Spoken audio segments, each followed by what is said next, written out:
in his basement of his apartment in Gaza with his 6-year-old son who couldn't stop screaming. And he said, look, it is so horrible, and I don't think anybody can really understand the terror of being in an apartment which may come down around your ears while outside bombs are falling. It is truly terrifying, and it is completely unacceptable that those civilian areas inside of Gaza, schools, some of the hospitals and other places are being targeted as a result of this campaign. And so if you were Foreign Minister, what would you be doing that the New Zealand government isn't doing right now? Well, the first thing I did, for example, this week, the Israeli ambassador was in my office, and I spoke to him. I obviously heard his side of the story, but told him pretty emphatically that I thought what Israel was doing was disproportionate, it was indiscriminate. So yes, it's Hamas, but it is disproportionate and indiscriminate, and some of what they are doing is bordering on what the UN is defining as war crimes.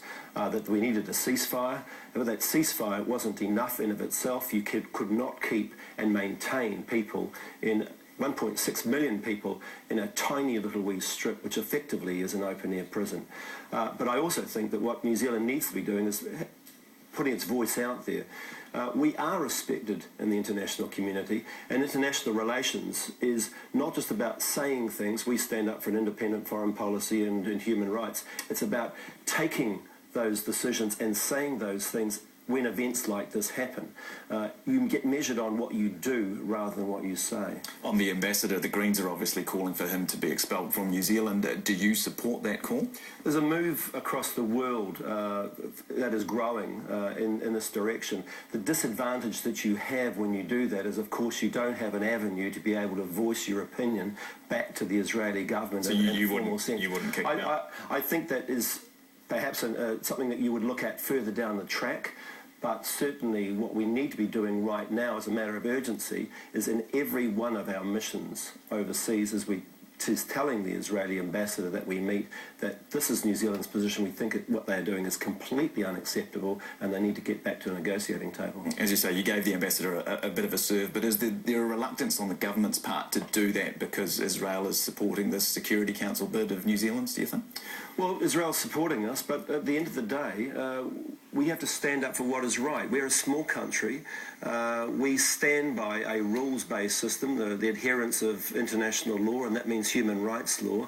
And if something like this happens which violates human rights law and we're not out there vocally saying quite strongly that this is completely unacceptable, then you question what it is on the Security Council that we're going to be able to do. And I don't believe the government's done sufficient in that respect. So could we do anything? Because it really seems like the Security Council has been proven impotent over this issue that we've seen over the past few days. And to some extent it is, and it's largely because of the machinations between the United States in particular and its connection with Israel.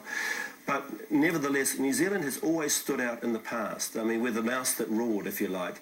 And we are listened to, and we are seen as a clean, open player on the international circuit. And I think we need to have our voice heard out there and to be quite emphatic and in the sense of being able to say, this is unacceptable.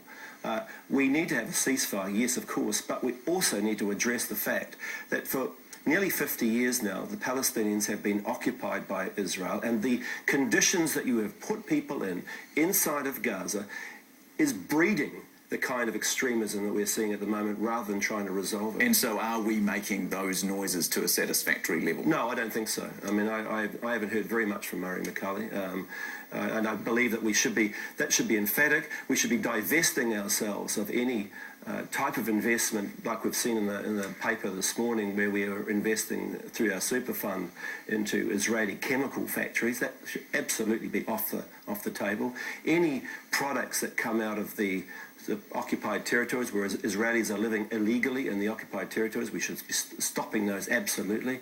And we should be pulling in the Israeli ambassador wherever we can can throughout the world and say, this is unacceptable. If we move, keep with Murray McCully, but move to this Malaysian diplomat, you've drawn attention to this week to the fact that he got this email to say Mohammed Rizalman had left New Zealand, but that he hadn't opened it despite having access to it.